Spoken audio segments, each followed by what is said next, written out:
President Obama has been criticized for not showing enough passion or emotion. You, on the other hand, when you were president, felt everyone's pain, as we all recall. What is the best strategy when you're president of the United States? Do you feel people's pain, or are you better off as a cool, calm force? Well, first of all, I think it's interesting. The same people that made fun of me, now they go after him and making me look like a paragon, which ought to tell you something about both sets of criticisms. But look,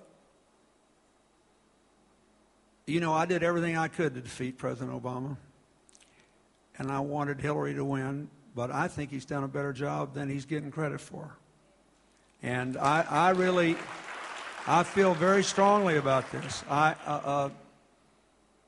And I think that insofar as he is responsible for any of his, part of this is, by the way, not avoidable. I went through this. Until people feel better about their own lives, they're not going to feel good about their president. There's nothing you can do about that. Because the American people hire you to win for them.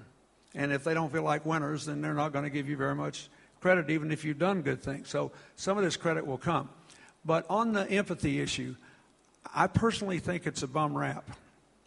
That is, you know, he and I grew up in different cultures. We're of different generations. We express ourselves in different ways. He is a brilliant, articulate, and I think exceedingly empathetic person. But his whole, and look, when he got into politics, he didn't want to sound like a fire-eating preacher for fear of being racially stereotyped. I mean, he couldn't win for losing on that.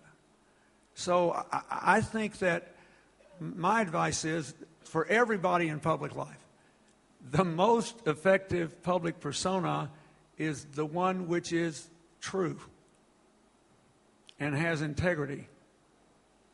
And the only thing I wish about this whole Gulf deal, you know, is that I think the federal government's position ought to be very straightforward. The most important thing is to fix the leak. If anybody can help us fix the leak, I'm for it. Second most important thing is to keep the oil away from the shores. The third most important thing is to minimize the damage of the oil that reaches the shores. The fourth most important thing today is to figure out who did what wrong and hold them accountable, whether it was somebody in British Petroleum or somebody in the U.S. government. And I'll do that, but let's do 1, 2, and 3 first. And then, yes, he should show empathy, and yes, he should feel their pain and all that. But what people want is to fix the leak. So one of the best things that they've done is to deploy massive naval and Coast Guard resources and finally start taking help from other countries. But unless we send the Navy down deep to blow up the well and cover the leak with piles and piles and piles of rock and debris, which may become necessary. You don't have to use a nuclear weapon, by the way. I've seen all that stuff. Just blow it up. Unless we're going to do that, we are dependent on the technical expertise of these people from BP. They had 11 of their folks killed in that explosion. The people that are working on this, whatever the managers did wrong or didn't, they're good people. They're trying to do the right thing. So I think we ought to just row in the same boat for a while till we plug the leak, keep the stuff away from the shore, minimize the damage of what's on the shore. There are 20,000 Vietnamese immigrants who came to this country who are making a living off the shrimping business, all of whom are thinking about their family facing bankruptcy now. Let's just fix the problem, and then we can hold everybody accountable and emote or not emote or whatever. But I think the president's gotten a bum rap on this emoting deal. I think that you got to be who you are. You got to be who you feel comfortable with.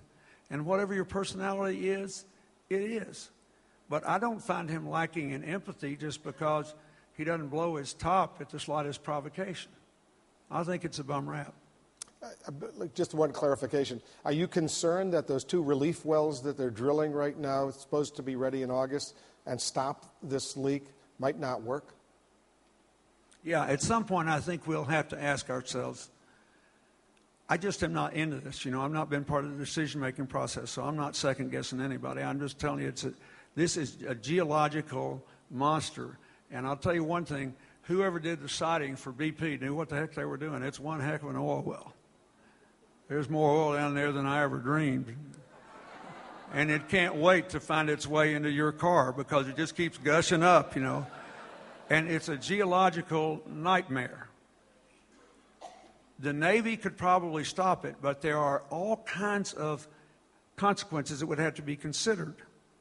That is, you can't basically put in a huge amount of explosives down there. You could shut that well, but what else would you do that might upset the ecostructure of the Gulf?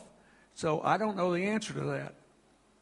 But until that happens, until he makes that decision, to the best of my knowledge, we have no tool that belongs to the federal government to shut that well down, which means we are dependent on these people that are killing themselves day and night who work for BP or for other oil companies or engineering affiliates that are working on this.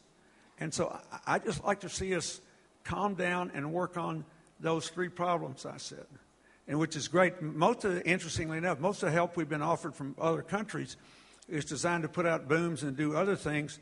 One of the countries, Norway or another, has some sort of automatic sort of wing that comes off the ship and scrapes up oil that we don't have. I think we ought to get all this stuff over here and just work on solving the problem. And he's going to be plenty empathetic, and he's going to have a lot of opportunities to do it.